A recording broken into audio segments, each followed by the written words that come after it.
Alhamdulillahirrahmanirrahim. Hari ini saya pribadi merasa bahagia, merasa terhormat ya bisa diundang di majelis yang luar biasa SPPM.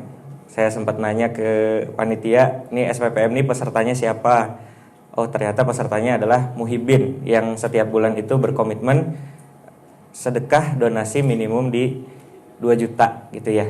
Nah, Masya Allah tabarakallah. Jadi saya yakin di sini itu adalah para pimpinan, para leader, para guru ya. Bahkan di sini ada Ustadz Sandi juga gitu kan.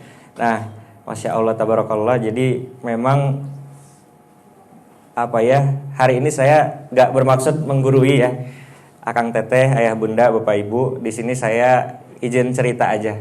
Bahkan videonya tadi pun ini adalah riset bagi saya gitu. Karena memang baru belakangan ini saya diminta untuk sharing ke luar gitu ya. Boleh dibilang sampai 2021, 2022 awal itu saya berbaginya itu di internal TIEN saja gitu ya. Jadi saya jalankan TIEN dari 2012 dan sampai 2022 awal itu saya sharingnya di lingkungan atau di lingkup TIEN saja. Makanya kalau untuk sharing di luar itu saya belum menyiapkan video ya, saya juga belum menyiapkan modul yang ibaratnya tuh sekiranya ini bisa cocok untuk teman-teman di luar seperti itu. Nah tapi ya udah deh, ketika panitia minta saya kasih video kalau misalkan saya lagi berbagi di TIENS, lagi berbagi di One Vision. Nah saya juga nggak tahu apakah videonya bisa bermanfaat atau enggak buat Bapak Ibu gitu ya. Nah tapi mudah-mudahan sedikit banyaknya ada inspirasi atau ada manfaat yang bisa diambil begitu ya. Saya yakin dan percaya barangkali bisnis Bapak Ibu di sini ada yang jauh lebih hebat, kapasitas Bapak Ibu di sini ada yang juga jauh lebih hebat. Tapi mudah-mudahan sore hari ini kita sama-sama bisa dapat manfaat dari majelis ini. Dan mudah-mudahan juga majelis ini Allah berkahi dan Allah ridhoi ya. Bismillahirrahmanirrahim. Perkenalkan, nama saya Dimas Ari Mukti.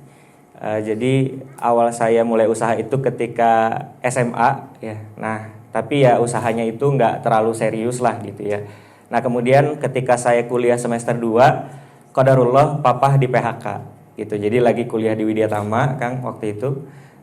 Lalu kemudian dapat kabar papa PHK. Nah jadi papa saya itu kasih kabar bahwa saya udah gak bisa di Widya Tama lagi, tapi harus pindah ke Udayana gitu ya. Nah tapi bukan Udayana yang di Bali, Udayana bapak nggak punya uang jadi terpaksa kamu harus berhenti kuliah gitu, Udayana gitu Ustaz. Nah jadi dari situlah awal perjalanan bangun usaha, pingin survive gitu ya. Minimal belum bisa ngasih ke orang tua, tapi pengennya bisa buat jajan sendiri, pengennya bisa buat cukup sendiri. Nah dulu itu saya juga sempat sebel gitu ya sama orang tua, kok udah di PHK bukannya cari kerja lagi, kayak yang kurang struggling gitu ya.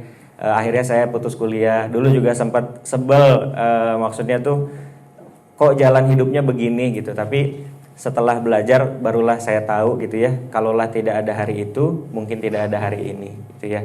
Jadi Masya Allah tabarakallah, kadang-kadang hikmah itu kita baru ngertinya nggak seminggu 2 minggu, nggak sebulan 2 bulan, tapi bahkan bisa sekitar berapa tahun baru kita ngerti, oh maksudnya Allah ini gitu ya. Nah sama juga dulu saya karena nggak ada guru gitu ya, karena nggak ada komunitas ya, memang dipikir sendiri gitu ya. Akhirnya ya banyak salah merespon dan banyak babak belurnya gitu ya. Nah jadi hari ini ketika panitia minta lewat Kang Mahesa, saya juga sempat bertanya-tanya nanti saya cerita apa ya gitu. Karena kalaulah saya cerita yang strategis, yang teknis, belum tentu cocok buat Bapak Ibu gitu ya. Karena saya model bisnisnya pasukan, saya di TIENS 2012, berarti November besok ini saya 10 tahun Bapak Ibu teman-teman. Alhamdulillah ketitipan 70.000 member terdaftar, lebih kurang yang aktif itu di 10%-nya, berarti mungkin lebih kurang di 7.000. Basisnya di Bandung Raya ya, di Cimahi, KBB, Jawa Barat gitu. Terus ada juga di luar pulau sebagian seperti itu. Nah memang basisnya bisnis pasukan, basisnya networking, DNA-nya ya ngebangun komunitas gitu ya. Artinya kalau saya bicara teknis, bicara strategis, barangkali yang masuk adalah kepada Bapak Ibu yang memang secara model bisnis bangun tim, bangun pasukan gitu. Ya. Nah, tapi hari ini kenapa tadi saya pingin ta'aruf juga sama Bapak Ibu sekalian, karena boleh jadi mudah-mudahan silaturahmi kita juga bisa jangka panjang ya, dan kita bisa tumbuh sama-sama. Bertumbuh, menggerakkan, bergerak, bertumbuh, bergerak, menggerakkan, bertumbuh bersama. Nah gitu ya, bergerak, menggerakkan, bertumbuh bersama. Amin gitu ya. Nah, baik, jadi sebelumnya saya juga terima kasih kepada Muhibin ya, terima kasih kepada DEP, dan terima kasih juga kepada Bapak Ibu yang sudah datang jauh-jauh. Daun jatuh izin Allah, debu geser izin Allah, maka kita ngumpul di sini juga izin Allah. Dan insya Allah hari ini bukan acaranya open plan presentation gitu ya, saya mau prospek Bapak Ibu masuk Tians, enggak gitu ya, tapi ini sharing aja, cerita aja, mudah-mudahan bisa diambil manfaatnya. Nah baik, jadi 2009 Papa PHK, kemudian saya mulai coba usaha, saya mulai coba bisnis. Nah waktu itu bisnis yang sempat saya coba adalah bisnis pulsa, Bapak Ibu ya. Di sini ada yang pernah bisnis pulsa barangkali Bapak Ibu? Yang masih bisnis pulsa? Wah, sisa seorang penghuni terakhir. Ya, istiqomah.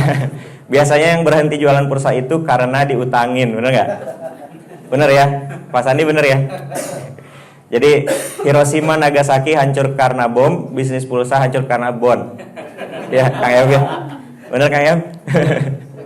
Nah, kemudian dari situ sempat jualan barang-barang KW juga. Sepatu KW ya, kemudian jersey KW, pokoknya yang KW-KW lah, ngambil ke kenalan waktu itu ya. Jadi waktu itu dulu kan saya suka main bola ya. Nah ada bos saya yang punya klub, dia itu bisnisnya perkawean lah, punya toko di Stadion Persib Ahmad Yani kan, kayak gitu. Nah saya ngambil sama dia kayak gitu. Nah terus satu ketika saya tuh merasa resah gitu ya, dalam arti gini, kan KW itu bajakan itu tidak izin ke yang punyanya. Nah, artinya kalau misalnya saya jual yang bajakan ini tuh berkah nggak sih, halal nggak sih gitu. Nah kan minimal subhat abu-abu ya. Nah kemudian karena saya polos waktu itu, ya udah saya tanya supplier saya, si Om Anu gitu ya, Om Fulan. Om, ini tuh kita jualan-jualan begini, boleh nggak sih sebenarnya, halal nggak sih gitu. Nah gua juga nggak tahu Dim, gimana kalau kita tanya Ustadz aja gitu, kata si omnya tuh. Nah terus dia sambil ngerokok kan malam-malam gitu ya, tapi Dim udahlah nggak usah ditanyain, nanti kita tahu lagi hukumnya gimana gitu kata dia. Aduh, saya tuh apa ya, di situ kayak yang wah ini leader saya nih, saya pingin bener tapi kok tidak disupport gitu ya. Nah akhirnya saya memilih mentor yang lain begitu ya. Nah akhirnya saya berhenti jualan itu. Nah tapi memang jualan-jualan setelahnya itu Bapak Ibu teman-teman kurang menghasilkan gitu ya. Jadi saya cuma dapat capeknya doang gitu. Akhirnya saya ngelamar kerja lah. Nah pas ngelamar kerja itu akhirnya karena nggak diterima di mana-mana ya. Saya juga bingung, maksudnya udah puluhan CV saya lamar gitu kan, cuma karena ijazah SMA mungkin nggak ada channel, nggak ngerti juga gimana caranya dunia kerja tuh mekanismenya bekerja gitu. Akhirnya saya keterimanya di Pizza Hut, jadi tukang nyapu ngepel gitulah. Nah sempet lah ketemu gebetan gitu ya. Udah itu dia nggak mau chattingan lagi sama saya karena tahu saya tukang nyapu ngepel di Pizza Hut, kayak gitulah. Cerita-cerita anak muda lah gitu ya dulu tuh. Jadi kalau bahasa Sundanya tuh ada kasuat-suatnya juga gitu ya di Pizza Hut itu ya. Ketemu tetangga gitu, Mas kok di sini, betah di sini? Saya jawab butuh Bu gitu ya. Nah udah dari situ saya pikir wah bisnis capek, kerja capek gitu ya. Ya kayaknya sih mendingan bisnis aja lah. Akhirnya saya bisnis lagi gitu ya. Dulu tuh bisnis saya serabutan, bisa di Nah dulu tuh bisnis saya serabutan apa aja gitu. Sempet juga jualan alat-alat olahraga gitu ya, pakai Bukan. Ini motornya punya bapak lagi, Kang. Nah, jadi jualan apa aja? Ada event apa gitu ya, saya pameran di sana kayak gitu, bawa-bawa manekin, spanduk dan lain-lain gitu ya. Nah, kemudian abis ini tuh saya sempat juga kuliner. Nah, cuma memang saya nggak cocok kuliner, cocoknya di air mungkin ya. Nah, waktu itu saya sempat nyoba rumah makan, jualannya babakaran. Nah, di sini saya jual motor saya, Kang. Karena rugi kan, rugi buat nutupin keuangan, saya jual motor bapak saya lebih tepatnya. Saya jualan motor bapak saya, dibeli sama chef saya, jadi dibeli sama tukang masaknya. Biar saya ngegaji dia separohnya, separoh gajinya itu potong buat nyicil motor, gitu kira-kira. Jadi motornya saya hargain 8 juta, dia nyicil ke saya 400.000 sebulan gitu. Jadi gaji dia 850.000, tapi saya cuma bayar 450.000 karena 400.000-nya nyicil motor saya gitu. Nah, alhamdulillah jalanin setahun, untungnya 400.000 setahun. Iya, beneran 400.000 setahun. Nah, yang lebih yang lebih nyesek lagi, 400.000 ini harus dibagi dua karena saya bisnisnya berdua sama dosen. Gitu. Jadi 200.000 ewang. Jadi pas bagi sisa hasil usaha tuh kayak sedih gimana gitu. Baginya 200.000 gitu ya. Nah, waktu itu saya ikut seminarnya Mas Ipo tahun 2012, 2013 gitu ya. Ada yang pernah ikut seminarnya Mas Ipo mungkin 7 keajaiban rezeki? Ada ya. Nah, itu saya ikutan itu. Nah, disitulah saya kenal yang namanya sedekah ya. Ya, saya kenal yang namanya bercandaan-bercandaan lah bahwa malaikat itu bisa disogok, kemudian sedekah itu jangan pati murah karena dia bawa golok, yang pantas itu adalah yang pakai peci gitu ya, yang pakai jas, berdua lagi berjamaah, 27 derajat lebih tinggi pahalanya gitu ya. Yaitu 100.000 kan gitu.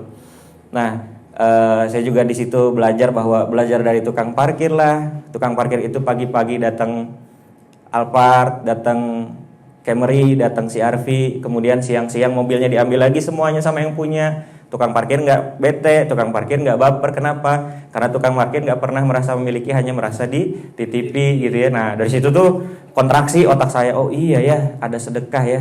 Selama ini mungkin nggak pernah ngeh gitu sama yang namanya sedekah. Nah, dari situ saya mulai coba praktekin sedekah gitu, dan alhamdulillah wasilah sedekah merasakan perubahan hidup gitu ya, dari mulai ketemu Tiens sampai dapat reward di Tiens gitu ya, dari mulai jalan-jalan ke luar negeri dan lain-lain. Oh iya, ini juga yang ingin saya cerita, kan temanya The Power of Dream ya. Jadi bayangkan anak muda nggak punya pengalaman, nggak punya strategi, nggak punya apapun, nggak punya modal, cuman modal ya moderat lah ya kalau kata orang, modal dengkul urat gitu ya. Kira-kira bisnis apa sih yang cocok gitu? Pengen konveksi nggak ada modal, pengen bikin kuliner juga nggak ada modal lagi gitu ya. Nah, akhirnya saya jualan itu di Tiens ya. Waktu itu tuh paket bergabung start from 1,8 juta, dan saya nggak mampu untuk bergabung di start from 1,8 juta itu. Akhirnya saya tuh mulai jualan aja dulu, jualan online, ngumpulin dari keuntungan usaha. Waktu dulu tuh Bapak Ibu saya jualan waktu lagi zamannya BBM. Zaman itu. Gitu, BlackBerry ya. Jadi update status gitu ya. Walaupun dikata-katain sama teman-teman, "Dim, eta naha maneh dibajak" gitu, teman-teman ya. Terus kalau misalkan saya lewat ke kampus gitu ya, "Kade ulah deket sini Mas, eta bohe cenah, bos herbal," kata dia gitu. Ya pokoknya caci maki itu sering lah waktu di kampus. "Dim, eta urang hayang lah beli peninggi." Jadi salah satu produk unggulannya itu kan peninggi, Bapak Ibu. "Urang hayang lah beli peninggi, meh urang ngajangkungan." Ini pada ngerti bahasa Sunda kan? Nggak usah ditranslate di bawah ini. "Urang hayang lah ngajangkungan, tapi engke kumaha nya lamun urang 2 meter terus 2,1 meter, 2,5 meter atuh engke urang hese asup imahna." Wah, pokoknya mah dibully teman-teman, Bapak Ibu. Saya tuh waktu di kampus tuh ya. Padahal kan saya pikir niat saya tuh cuma pengen ngumpulin jajan sendiri gitu ya. Terus saya juga pikir saya cuma pengen nggak nyusahin orang tua gitu kan. Tapi memang bulian netizen itu sempat membuat saya hampir putus asa gitu. Nah, tapi ya itu kembali lagi impian yang menguatkan gitu. Nah, kemudian waktu itu saya sempat datang ke konferensi. Jadi di acara TIENS itu setahun sekali ada konferensi. Nah, isinya konferensi itu salah satunya bagi-bagi award, bagi-bagi reward gitu. Nah, salah satu yang dibagikan adalah mobil mewah. Nah, ceritanya ada penerima mobil mewah dari Jakarta, namanya Pak Johan Wijaya, masih muda, 3 tahun di atas saya lah gitu. Nah, kemudian saya cari fotonya Bapak Ibu. Nah, saya lakukan yang namanya afirmasi. Nah, jadi afirmasi ini gini Bapak Ibu. Membayangkan seolah-olah kita tuh udah dapat gitu. Dan itu tuh kita jadikan doa gitu. Nah, jadi saya cari fotonya, kemudian saya edit. Nah, karena nggak bisa ngeditnya, saya ngedit pakai Microsoft Word Bapak Ibu. Asli, beneran. Saya nggak ngerti Corel, saya nggak ngerti Photoshop, pokoknya mah gas gitu ya. Akhirnya saya edit pakai Microsoft Word, saya edit pakai muka saya, ditempel di kamar gitu ya. Nah, The Power of Dream, saya jadikan doa gitu. Nah, sempat saya minta doa ke ibu saya. Nah, terus ketika saya minta doa, enggak bisa Pak, cuman dipotong aja gitu, nggak ngerti. Nah, betul Pak. Alhamdulillah, makanya tadi saya kenalan Pak, saya catat semuanya tuh di situ tuh. Karena ya betul-betul banyak ketidaksempurnaannya Bapak Ibu ya. Betul-betul banyak kurangnya gitu. Kalau misalkan saya ketemu sama pengusaha-pengusaha di luar tuh, wah pengusaha di luar tuh hebat-hebat semua gitu. Saya tuh kayak gak bisa apa-apa kayak gitu. Makanya izinlah saya cerita aja. Saya nggak ngerti nanti Bapak Ibu dapat ngekliknya magic momennya di mana, saya nggak ngerti. Cuma yang penting ya udahlah, Bismillah saya cerita aja. Mudah-mudahan Bapak Ibu dapat manfaat begitu ya. Nah jadi saya cropping kayak gini ya kan. Terus saya minta doa ibu saya, Mah doain ya Dimas pengen kejar mobil mewah. Terus ibu saya ketawa-ketawa gitu. Apa ini Dimas katanya? Iya Mah, ini diedit, doain ya. Karena kan ibu saya nggak ikutan training, nggak tahu afirmasi dan lain-lain kan.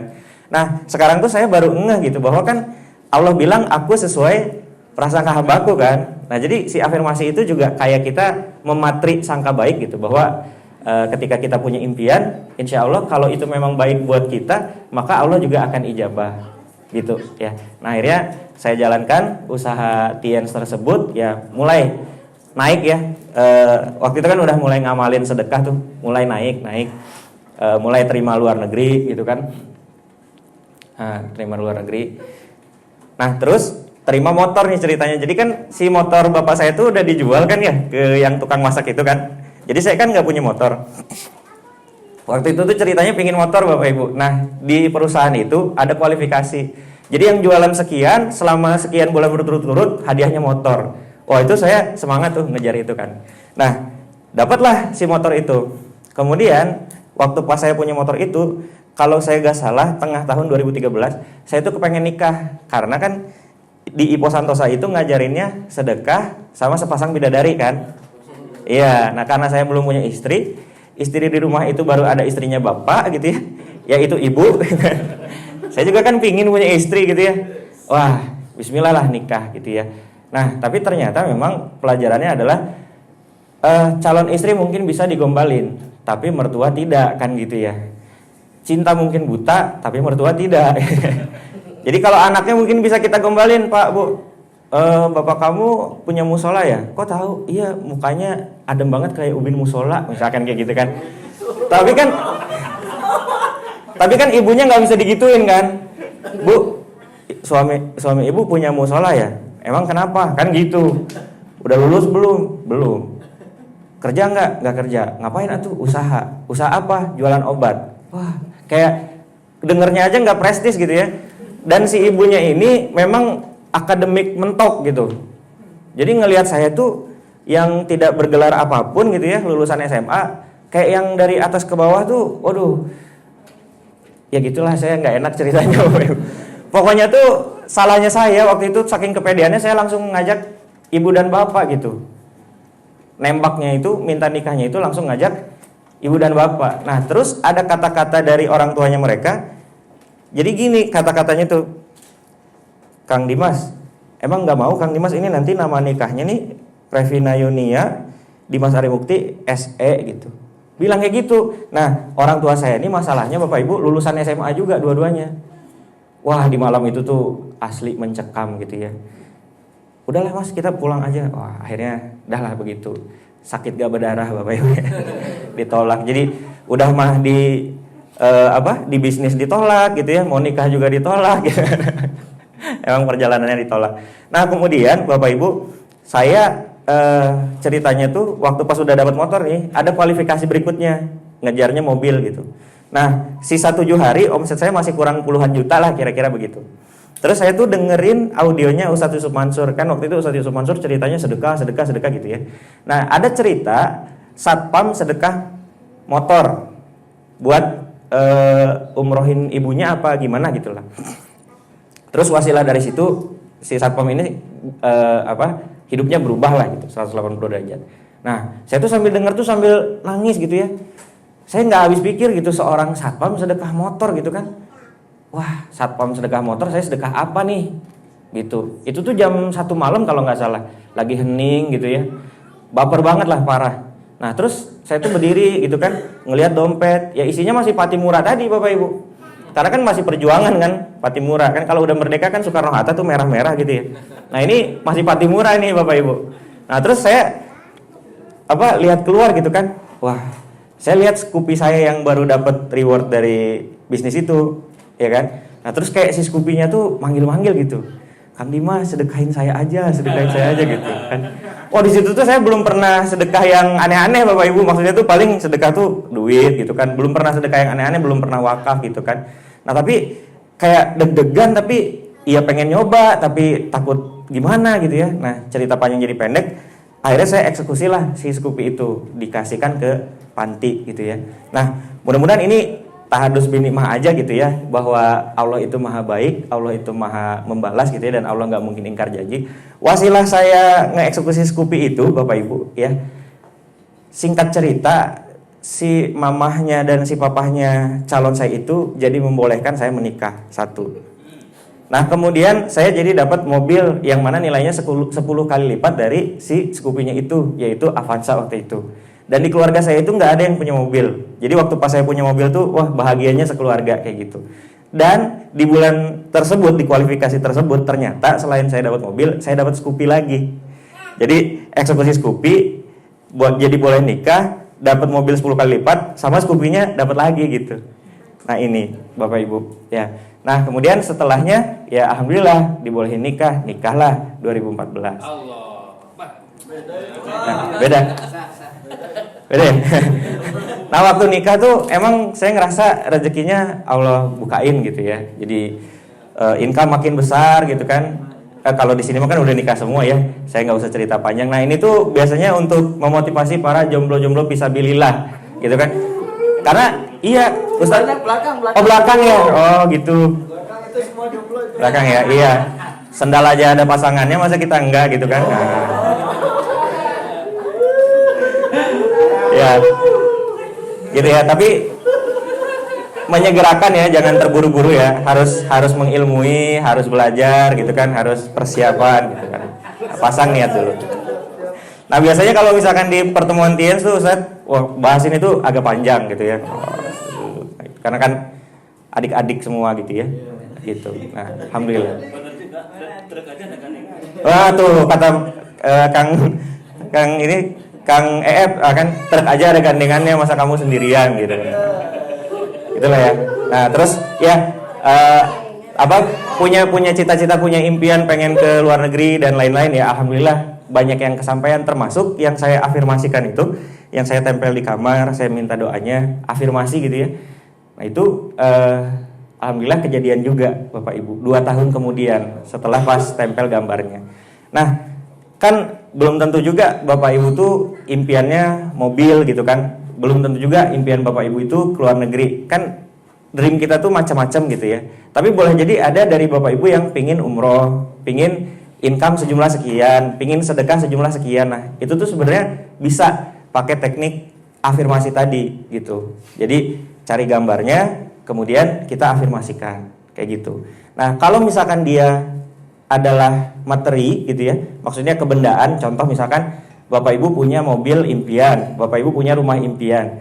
Nah afirmasi itu akan lebih bekerja ketika lebih banyak indera kita yang terlibat. Contoh misalkan kita seneng mobil gitu ya. Mobilnya apa ya misalkan. Ini mah contoh aja ya Bapak Ibu ya, Fortuner, umpamanya Fortuner.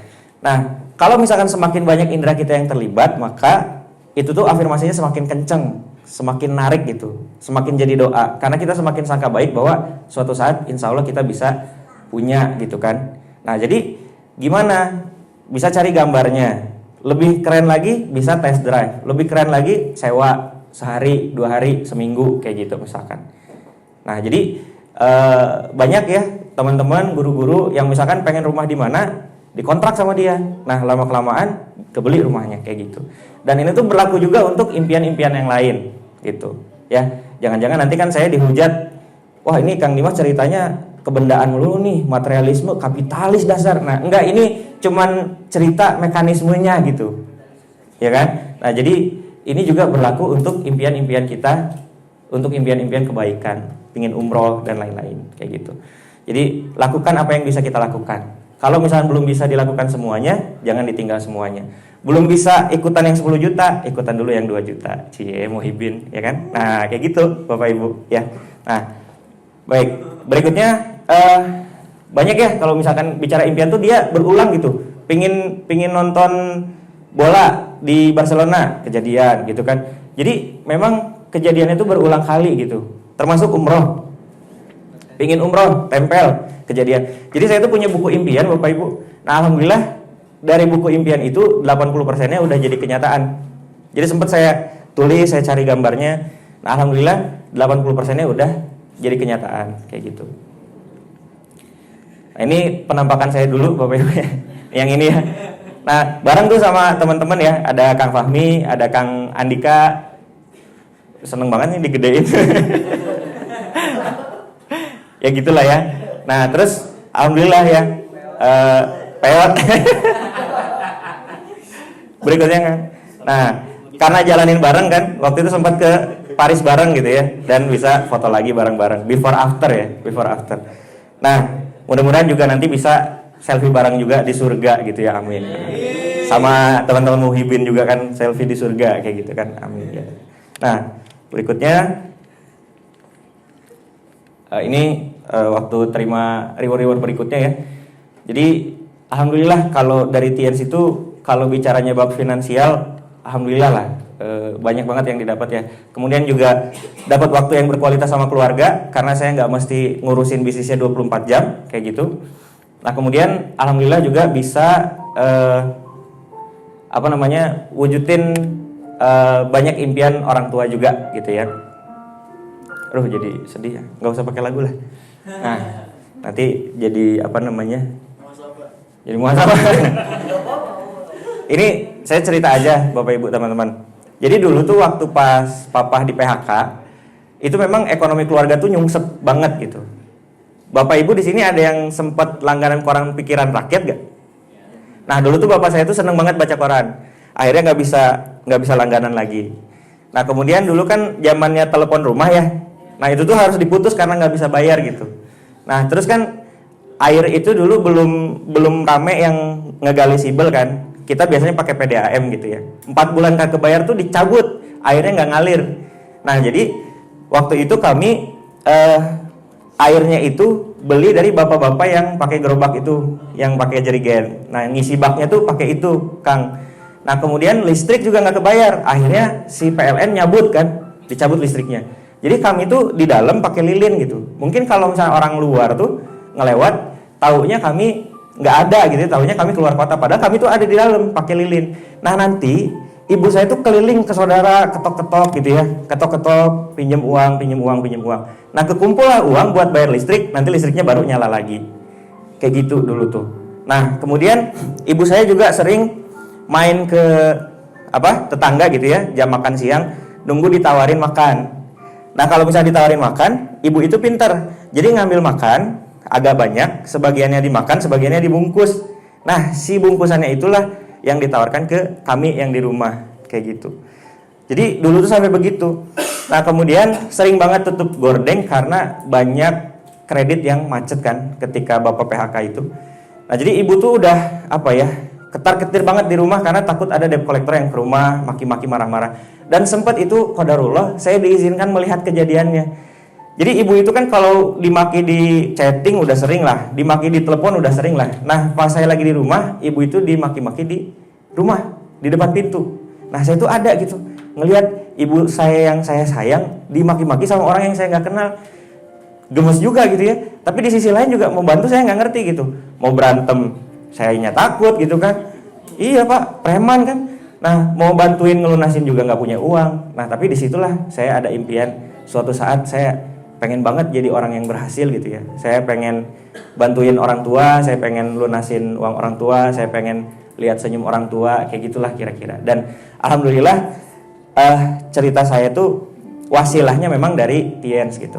Nah, yang menarik Bapak Ibu teman-teman sekalian, ketika saya merasa bahwa saya ada di puncak karir saya, ketika saya udah wujudkan banyak untuk orang tua saya bangunkan rumah, saya beli mobil impian saya, bapak saya pengen apa, alhamdulillah saya bisa support, ibu saya pengen apa, alhamdulillah saya bisa support, mereka pengen jalan-jalan hayu, mereka pengen makan di mana hayu gitu ya.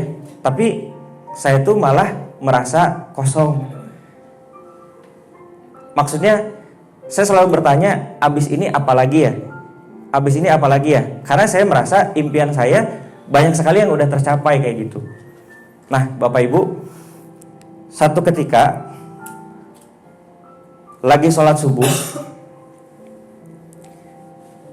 entah kenapa saya tuh mau pulang susah gitu. Jadi kayak ada yang nahan. Nah, lagi duduk di masjid, tiba-tiba ada bapak-bapak itu naruh rekal Quran di depan saya beserta Qurannya. Dan kemudian mereka membentuk halakoh. Nah, lalu mulailah dipimpin oleh sang ustadz ngaji, Bapak Ibu. Dan ketika itu udah lama saya tuh nggak pernah ngaji, nggak ngerti tajwid juga. Jadi saya tuh nggak bisa ngikutin ngajinya bapak-bapak yang lagi baca di situ. Nah akhirnya dari situ Bapak Ibu ya saya sabisa-bisa gitu ya lip sync biar kelihatan baca gitu kan. Nah padahal mah enggak gitu ya.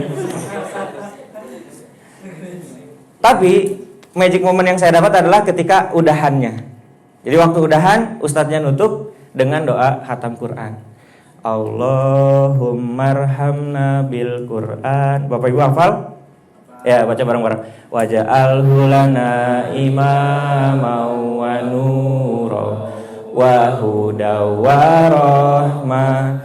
Allahumma dzakirna minhu manasina wa alimna minhu ma jahilna warzuqna tilawatahu ana al-laili wa atrafan nahar waj'alhu lana hujjatan ya rabbal alamin amin.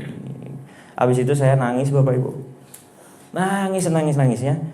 Ingat sesuatu, yaitu waktu saya kecil lagi SD TPA pakai koko biru-biru.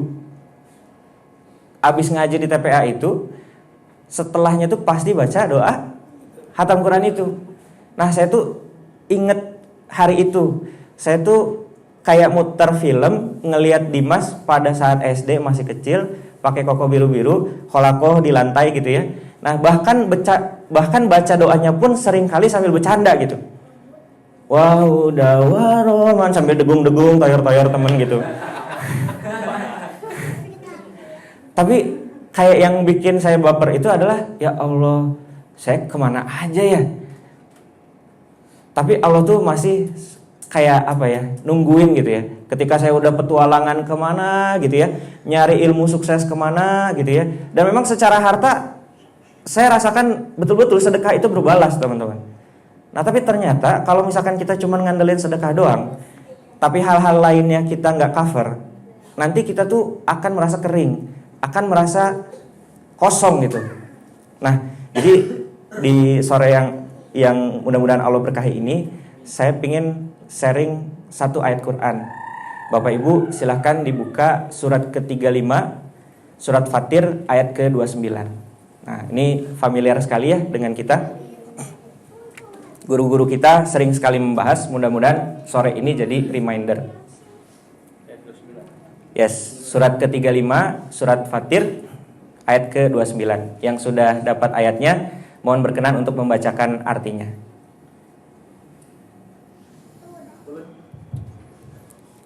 Artinya aja, Pak.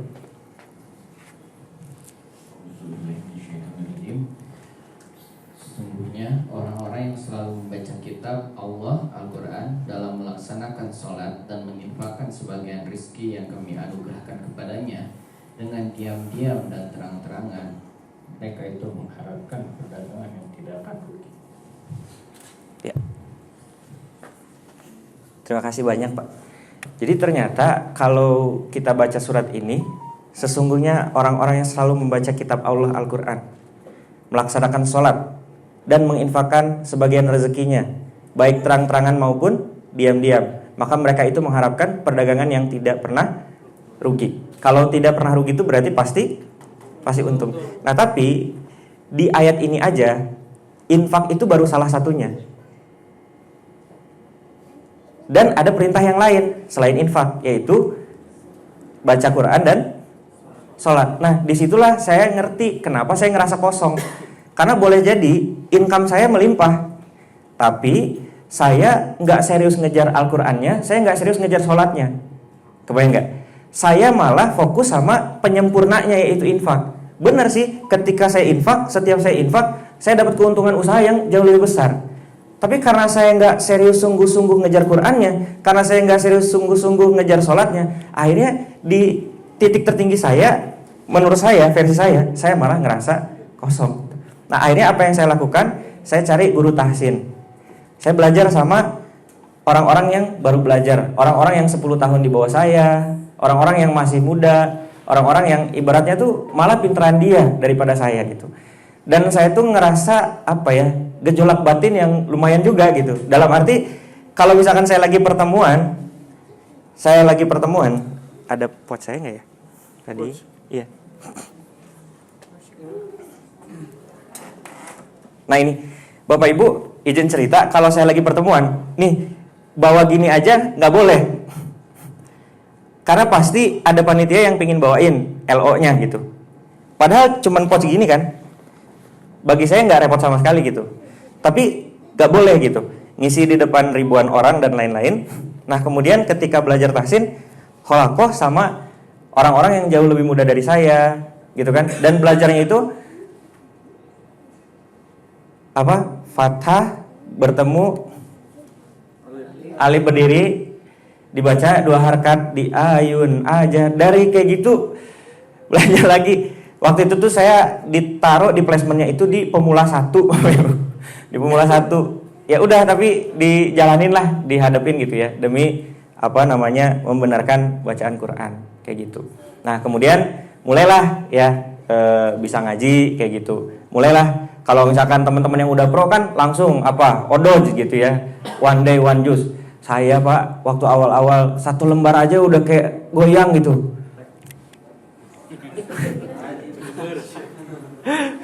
Padahal baru 1 lembar karena mungkin baru ya, nggak pernah kan. Tapi ya udah, mulai dari sehalaman sehari gitu kan, sehalaman sehari naik dari selembar sehari. Nah dari situlah saya juga mulai perbaiki sholat kayak gitu. Nah belakangan alhamdulillah dapat banyak hadiah Bapak Ibu teman-teman. Salah satunya adalah bisa bertemu dengan Ustadz Randy. Jadi salah satu hari yang gak akan pernah saya lupa adalah waktu awal saya kenal sama Ustadz Randy. Saya cerita boleh? Jadi kalau Bapak Ibu ingat, dulu itu Ustadz Randy ngambil positioning sebagai mentornya pengusaha, ya kan? Bikinlah macam-macam gerakan yang kita pun tidak mengakui bahwa beliau itu orang hebat, bisa memobilisasi massa ribuan orang dan lain-lain. Mungkin salah satu puncaknya adalah di Sentul, Bogor, Saudagar, Nusantara kan. Nah, tapi karena saya tuh selalu melihat Kang Randy dari kejauhan, saya tuh kayak ngebatin ya, gimana ya caranya kenal personal sama guru ini gitu. Nah, akhirnya satu ketika Kang Randy itu deklarasi, pokoknya hari ini saya bukan siapa-siapa, saya guru ngaji aja. Ingat gak fase itu teman-teman, Bapak Ibu? 2000 berapa tuh kira-kira? 2019 kalau saya gak salah. Ya kan? Langsunglah ganti profil picture yang megang Quran begini. Ya kan? Nah, kemudian salah satu acara awal-awal yang beliau bikin adalah SHC, Saudagar Hijrah Camp. Ada yang ikutan nggak, Bapak Ibu? Enggak ya? Nah, dulu itu Bapak Ibu, pamfletnya tuh sama sekali tidak menarik.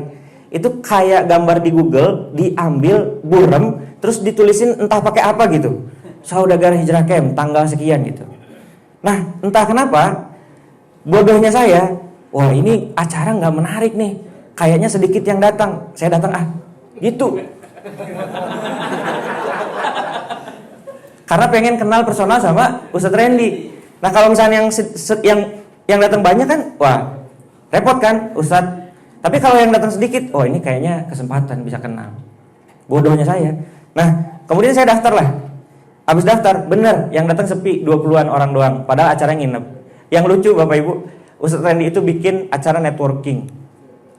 Jadi nanti Bapak Ibu beres acara jam 5, silahkan yang mau pulang-pulang, yang mau networking ya. Saya di sini mengawal, melayani Bapak Ibu semua yang ingin networking. Baik. Kemudian jam 5 ditutup kan? Assalamualaikum warahmatullahi wabarakatuh. Bubar semua Bapak Ibu, nggak ada yang memanfaatkan sesi networking. Sisa saya sendiri sama Ustadz Randy di depan. Ini bener, Allah Maha Baik. Bener kan, sepi kan? Nggak ada yang manfaatin networking juga kan? Ya udah, saya sendirilah ngaji sama Ustadz Randy. Ngaji Al-Anfal, ngaji ini. Wah, disitulah otak saya kontraksi kan. Semobil sama Ustadz, kemudian sempat sehotel juga. Nah, kemudian Ustadz itu cerita tentang gurunya beliau. Nah, beliau ceritalah sosoknya Kiai Lukman. Beliau cerita sosoknya Ustadz Riza Zakarias. Ternyata ada ya guru seluar biasa itu, saya bilang. Nah, qadarullahnya besoknya saya ketemu sama Ustadz Lukman, dan besoknya juga saya ketemu sama Ustadz Riza. Jadi di acara yang sepi itu, di acara yang mungkin banyak orang berpikir tidak menarik itu, saya bisa kenal personal sama 3 guru, Ustadz Randy, Ustadz Riza, sama Ustadz Lukman. Dan bagi saya itu adalah hari yang tidak mungkin saya lupakan gitu. Bisa kenal sama guru-guru hebat. Nah, kemudian di hari itu juga Ustadz Lukman atau Kiai Lukman itu mengenalkan saya sama Komandan GIB Bandung waktu itu, Bang Irfan, yang sekarang CEO Amal Soleh, yang keluarganya korban pesawat Sriwijaya yang jatuh itu. Nah, saya dikenalkan juga sama Bang Irfan. Nah, kemudian kenal lah ceritanya sama guru-guru hebat kan. Nah, lalu mulailah ujian gitu ya. Waktu itu saya diminta untuk, Kang, kosong nggak katanya, Senin sampai Rabu. Oh iya kosong, insya Allah gitu kan. Boleh pinjam mobil nggak? Boleh, sama saya aja disupirin. Kenapa? Kiai Lukman mau datang, gitu kan? Wah, Kiai Lukman mau datang. Wah, saya tuh udah membayangkan ya. Nanti saya cerita banyak sama Kiai Lukman. Kemudian saya cerita, kemudian saya nanya, baiknya saya besok bikin apa dan lain-lain gitu ya. Ternyata pas saya datang, Bapak Ibu teman-teman, Kiai Lukmannya udah dijemput sama orang Syamil. Jadi ternyata saya itu dimintain tolong untuk jadi supir backup, supir standby. Jadi kalau misalnya Kiai Lukman gak ada yang ngangkut, ada saya gitu. Nah, jadi beberapa hari itu saya gak dapet jatah semobil sama Kiai Lukman. Tapi ternyata saya semobil sama orang yang mana ketika ngobrol kok orangnya jago gitu ya. Qurannya tuh apa-apa Quran gitu. Nah, belakangan saya baru tahu ternyata yang semobil sama saya itu adalah Kiai EN dan Bang Dirga, 2 guru besar. Bang Dirga amalsoleh.com. Nah, saya bisa kenal personal sama mereka, dan dari situlah silaturahmi kami berlanjut sampai hari ini gitu. Jadi di situ terakhir, alhamdulillah akhirnya saya bisa semobil sama Kiai Lukman, dan saya ingat banget hadiah dari Kiai Lukman itu surat Al-Qasas surat ke-28 ayat ke-77. Yuk kita buka sama-sama.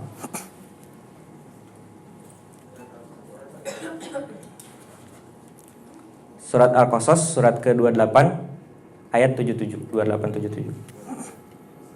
Kita sampai setengah 6 ya? Nanti ada tanya jawab ya? Oke, habis ini.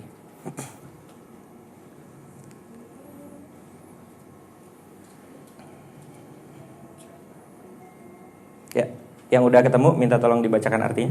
Bapak sudah ketemu? Silakan. Dan carilah pada apa yang telah dianugerahkan Allah kepada kebahagiaan negeri akhirat, dan janganlah kamu melupakan bahagiamu dari kenikmatan duniawi, dan berbuat baiklah kepada orang lain sebagaimana Allah telah berbuat baik kepadamu. Dan janganlah kamu berbuat kerusakan di muka bumi. Sungguhnya Allah tidak menyukai orang-orang yang berbuat kerusakan. Nah, di situ saya dapat jawaban lagi. Oh, kita dibikin punya harta, kita dibikin punya bisnis, kita dibikin punya pasukan, kita dibikin punya pengaruh, kita dibikin punya keahlian, kita dibikin punya karya. Sebenarnya si kebaikan-kebaikan itu semua, anugerah-anugerah itu semua tuh buat apa sih? Iya kan? Nah, jawabannya adalah dan carilah pahala negeri akhirat dari apa yang Allah anugerahkan kepadamu. Nah, disitulah saya mulai dapat lagi. Oh, Masya Allah. Berarti saya bisa ngomong gimana caranya ngajakin orang ke kebaikan biar dapat pahala negeri akhirat. Saya punya bisnis, gimana caranya nanti hasilnya jadi pahala negeri akhirat. Saya punya pengaruh, gimana caranya pakai pengaruh ini buat pahala negeri akhirat. Jadi waktu itu tuh otak tuh kontraksi gitu ya, geser. Nah, dari situlah makin semangat kan. Belajar sama Ki Lukman, belajar sama Ki EN, belajar sama Ustadz Randy, belajar bangun peradaban. Alhamdulillah ke Pontianak udah 3 kali. Dan terakhir itu bulan Oktober awal kemarin. Nah, ketika terakhir pulang waktu pas Oktober kemarin itu, bismillah saya juga minta doanya ya. Mudah-mudahan saya juga bisa meniru guru-guru gitu ya, membangun peradaban di Kota Bandung begitu. Insya Allah, mohon doanya. Nah, membersamai juga DP Foundation yang super keren gitu ya, muhibinnya, muhsininnya kayak gitu. Dan alhamdulillah juga sekarang bisa ada rezeki jadi bagian dari muhsinin ya, ketemu sama orang-orang hebat luar biasa ya. Bagi saya ini rezeki gitu. Bagi saya ini rezeki yang luar biasa. Ngelihat anak-anak juga pada nurut, pada mau ngaji gitu ya. Bagi saya itu adalah rezeki yang boleh jadi sebelumnya saya nggak rasakan gitu. Sempat satu ketika ada teman saya curhat sampai nangis, bilang katanya anaknya nggak mau ngaji gitu. Nah, sederhana sih mungkin pernyataannya, tapi pernyataan itu juga bikin saya baper gitu. Oh, Masya Allah, anak saya mau ngaji, berarti ini rezeki besar buat saya gitu ya. Bahwa ternyata harta kita boleh jadi bisa membeli makanan termahal, makanan termewah yang 1 juta sekali duduk, 2 juta sekali duduk, tapi tetap rasanya nikmat makan itu Allah yang kasih. Boleh jadi uang kita itu bisa beli King Coil yang seri termahal, termewah gitu, tapi tetap tidur nyenyak itu Allah yang kasih. Boleh jadi uang kita itu bisa membiayai resepsi yang luar biasa lah, bikin konser dan lain-lain, tapi tetap sakinah mawadah warahmah itu Allah yang kasih. Nah, sama juga boleh jadi uang kita bisa nyekolahin anak di sekolah yang the best, sekolah internasional gitu, tapi tetap baiknya anak itu Allah yang kasih. Nah, dari situ mindset saya ngegeser, dah lah, sekarang saya nggak mau cuman jalanin infaknya aja, tapi saya pengen bener-bener balik ke masjid, sholat, dan balik ke Quran, nerapin yang asik tadi, Al-Quran, sholat, infak gitu. Itu Bapak Ibu mungkin yang bisa saya sampaikan, barangkali ada diskusi, mangga. Makasih. Assalamualaikum warahmatullahi wabarakatuh. Bapak yang dirahmati Allah Subhanahu wa taala, sebelum kita masuk sesi tanya jawab, silakan kalau ada kebaikan, keberkahan, silakan Bapak Ibu boleh buat story ya. Tag nama-nama di atas. Mesti ikut. Biar syiarnya lebih banyak ketika Bapak dan Ibu buat story. Mungkin ada, tinggal dikasih caption macam-macam. Makasih banyak ya. Bentar, jalan lagi bener. Namanya udah berubah. Namanya berubah. Masya Allah. Karena impiannya juga udah berubah. Oh, Masya Allah. Itu silakan nanti bisa di tag nama-nama di atas. Silakan Bapak Ibu jika ada pertanyaan. Kita buka untuk 3 orang. Boleh. Bismillahirrahmanirrahim. Mohon Kang Dimas, luar biasa ceritanya, sangat menginspirasi. Pertanyaan saya, apakah ada perbedaan yang sifatnya apa ya, yang terlihat ketika Kang Dimas sebelum mengenal tadi back to Quran, back to masjid, dalam hal menjalankan bisnis? Apakah ada perbedaan dari hasilnya apakah menurun atau malah naik? Selain dari hal-hal yang tadi disampaikan yang sifatnya ketenangan, sakinah, dan itu kan? Ya. Masih kan? Ya. Jawab aja langsung atau? Ya. Bedanya adalah boleh jadi nominalnya berkurang, tapi tadi memang saya ngerasanya cukup aja gitu, selalu ada gitu. Nah, kemudian yang 4K itu udah jelas lah ya, dapat ketenangan, dapat kebahagiaan, dapat keberkahan, dan saya ngerasanya tuh lebih mudah untuk taat gitu. Nah, mudah-mudahan juga Allah kasih istiqomah kayak gitu. Nah, di luar itu saya juga mulai merasakan rezeki matengan. Rezeki mateng. Jadi rezeki itu kan, ini mah bahasa bodohnya saya ya, ada yang mentah, ada yang mateng. Kalau mentah tuh misal gini, kita butuh sop. Nah, yang mentah itu kita nanam, kita ngerawat, kita ngejagain dari penyakit, dari hama gitu ya.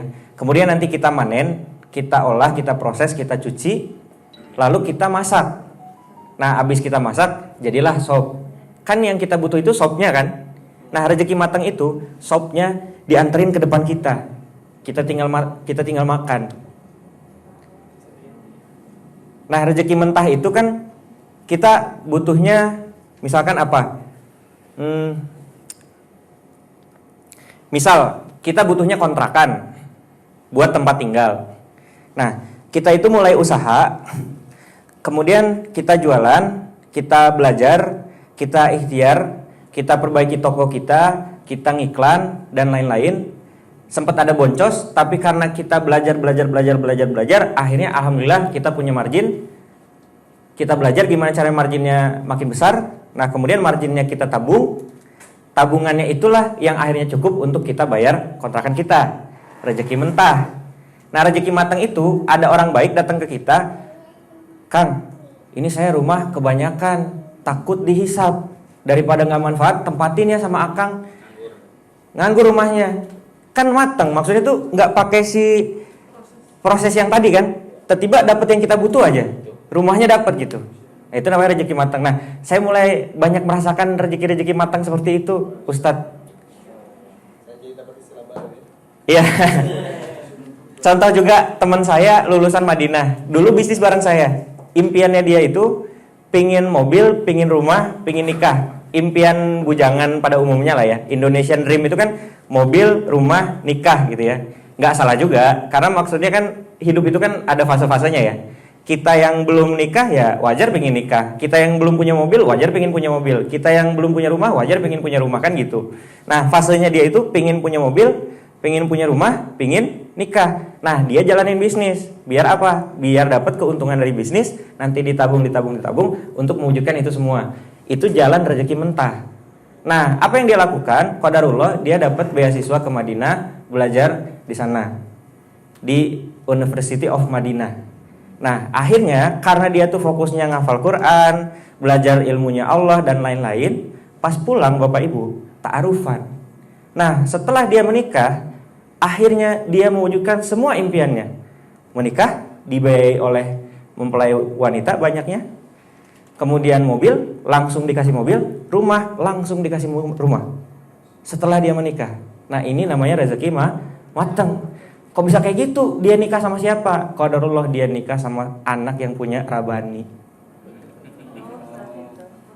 Iya. Gitu. Rezeki mateng. Nah, terakhir sempet kan ngebatin pengen cari kontrakan.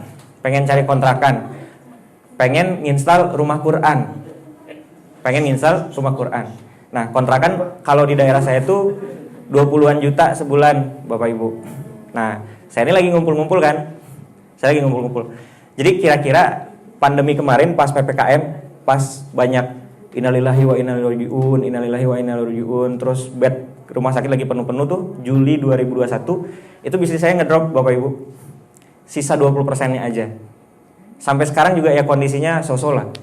Gitu. Jadi dari waktu pas pandemi awal itu bisnis saya naik, alhamdulillah gitu ya, sampai di peak omset waktu itu sampai di peak income saya juga, di puncak omset, di puncak income. Nah, tapi waktu pas PPKM kemarin, waktu pas 2021 bulan Juli itu, omset saya ngedrop, bisnis saya ngedrop, sekarang sisa 20%-nya aja. Tapi alhamdulillah dikasih cukup tadi Ustadz, kayak gitu. Dan ketika pengen punya rumah Quran, kan ya udah, ikhtiar sunatullahnya mah ya dijalanin tetap gitu ya. Terus pas mau ngontrak rumah, ternyata ada ketua yayasan di dekat rumah saya, di kompleks saya, itu nawarin 2 kamar, 1 ruang tamu, 1 dapur, 1 kamar mandi, 1 kantor, silahkan dipakai. Bagi saya itu rezeki matang. Maksudnya nggak mesti proses cari uangnya, sewa tempatnya, tapi langsung ada orang baik yang nih tinggal dipakai gitu. Nah yang begitu-begitu Ustadz, alhamdulillah saya mulai banyak merasakan kayak gitu. Itu perbedaannya barangkali. Silakan selanjutnya. Bismillahirrahmanirrahim. Assalamualaikum warahmatullahi wabarakatuh. Waalaikumsalam warahmatullahi wabarakatuh. Mungkin pertama-tama saya ucapkan terima kasih atas sharing hari ini. Yang kedua mungkin ingin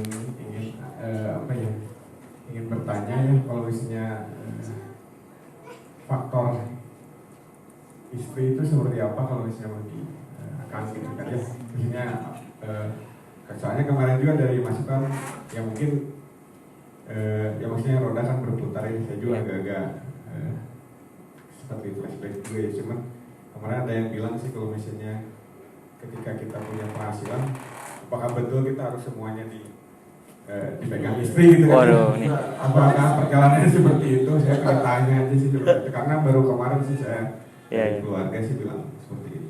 Ya. Terima kasih. Siap. Langsung teknis ya. Ya. Silakan. Faktor istri seperti apa? Gimana ya? Ini salah satu pertanyaannya adalah manajemen keuangan rumah tangga ya, ya kan? Harus dikasihin semua ke istri kan? Gitu pertanyaannya? Ya maksudnya terus istri mendukungnya seperti apa gitu? Oke. Jadi istri mendukung itu kan hasil ya. Nah, kalau kita pengen hasil yang lebih baik, maka yang bisa kita lakukan adalah memperbaiki prosesnya. Jadi yang bisa kita lakukan itu hanya mengajak, tidak bisa merubah. Nah, mengajak itu yang pertama dengan mencontohkan, yang kedua dengan menyampaikan, yang ketiga dengan mendoakan. Itu aja yang bisa saya lakukan. Saya nyontohin ketika saya mau ngamalin sedekah. Saya sedekah, beberapa waktu saya diskusi sama istri tahu saya sedekah. Kalau misalkan yang bagi-bagi makanan dan lain-lain, saya ngajak istri tahu saya bagi-bagi makanan. Harapannya istri juga merasakan kebahagiaan ketika membahagiakan orang lain. Nah kemudian saya juga menyampaikan, saya cerita tukang parkir sama dia, saya cerita Nabi Musa sama dia, saya cerita materi-materi yang saya dapatkan. Nah kemudian saya juga ajak ke tempat-tempat yang memang tempat saya belajar. Saya belajar dari ISK, saya ajak ke ISK, saya belajar dari PPA, saya ajak ke PPA, saya belajar dari IPO, saya ajak ke IPO, saya belajar sama Kiai Lukman, saya belajar sama Kiai En, saya juga ngajak istri kayak gitu. Nah, nggak tahu dengan istrinya bapak, ya kan? Karena mungkin beda karakter. Tapi kalau istri saya itu senengnya jalan-jalan. Kalau ibu-ibu di sini seneng jalan-jalan nggak? Oh seneng ya. Shopping ya. Nah, jadi mentarbiyahnya itu memang kalau misalkan di rumah kadang-kadang suntuk gitu. Jadi diajaknya tuh safar dulu gitu. Safar dulu, nah di jalan lah ketika dianya happy gitu ya. Nah barulah pelan-pelan selipan-selipan pesan sponsor gitu ya. Nah, tak semoga ada yang masuk begitu. Walaupun kan tugas kita hanya menyampaikan, bukan merubah, bukan memastikan seperti itu. Nah alhamdulillah saat ini istri juga mendukung, walaupun awalnya juga sempat khawatir ngelihat saya kok sekarang jarang ngumpul bisnis, jarang presentasi, jarang jualan, jarang meeting. Datangnya ke kiai ya. Sekarang tuh kalau misalkan kholakoh ngaji gitu kan, Quran dan lain-lain, ngurusin masjid, ngurusin yayasan kayak gitu. Ada kekhawatiran, ayang kapan atuh ngurusin tiens lagi gitu kan, takutnya kurang dan lain-lain. Nah ya kalau misalkan ada rezeki ke Pontianak saya ajak, ada kajian saya ajak.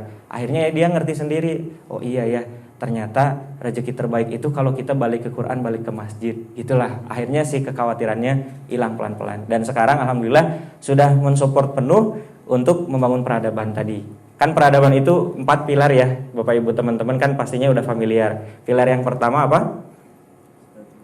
Baitullah. Pilar yang kedua Baitul Quran. Pilar yang ketiga Baitul Mal. Pilar yang keempat Baitul Muamalah. Baitullah ikonnya masjid, Baitul Quran ikonnya pondok, Baitul Mal ikonnya ya yayasan, rumah harta gitu ya. Baitul Muamalah bisnis basis wakaf. Nah, jadi terakhir itu istri sampai statement begini, ya udah Bi, Umi setuju, Abi fokus ngurus peradaban, fokus bangun Baitullah, fokus bangun Baitul Quran, nanti bisnisnya Umi yang handle, rumahnya Umi yang amankan. Nah, bagi saya jujur statement itu mahal, Kang. Jadi memang peran istri itu bagi saya sangat-sangat besar gitu.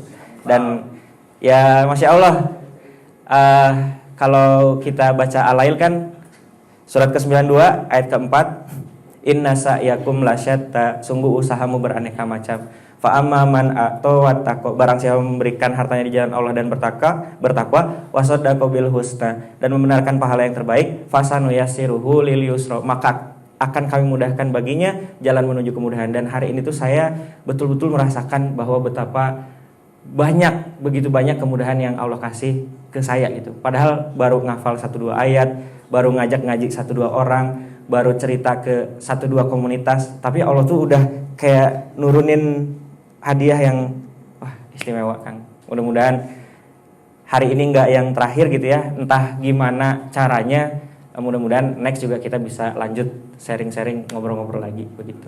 Mudah-mudahan menjawab, Kang. Ya, nah kalau misalnya untuk finansial, saya tipikal yang nggak ngasih semuanya ke istri. Saya pernah seperti itu, tapi akhirnya saya merasa kurang nyaman ketika mah minta jajan, minta ongkos. Saya pribadi kurang nyaman. Ada suami yang nyaman seperti itu, nggak apa-apa gitu kan. Nah tapi saya pribadi kurang cocok kayak gitu. Jadi saya tuh manajemen keuangan rumah tangganya gini, Bapak Ibu. Yang besar-besar saya yang atur, rumah tangga istri yang atur. Jadi kita tuh tahu uang bulanan berapa, tahu uang dapur berapa, tahu uang keluarga berapa. Nah, nafkah saya drop ke istri yang ngurus anggaran rumah tangga. Nah, di samping itu saya ngasih hadiah ke istri sejumlah sekian. Kalau yang itu saya minta pertanggungjawabannya, maksudnya beli apa aja, kebutuhan anak berapa. Nah tapi kalau yang ini buat Umi, mau dibeliin apa aja yang penting manfaat, boleh. Saya nggak akan tanya mau beli skincare, mau beli apa, bebas gitu. Mau buat fitness, mau beli obat diet apa, bebas. Kayak gitu, gitu Pak.